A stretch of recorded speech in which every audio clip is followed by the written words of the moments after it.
मौसा भल अछ? हाँ माँ सबू भल।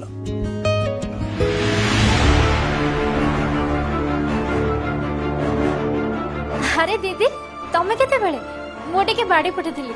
अरे ये कौन छुआटा को बिना मशारी रे सोइछ? दिन बेलाटा तो सेइथ लगी मशारी पके नथिली।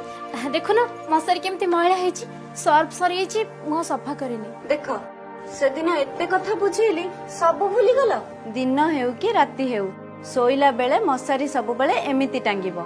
राती रे मलेरिया फाइलेरिया और जापानी जरर मशा कामुडे, किंतु दिन बेला डेंगू मशा कामुडे।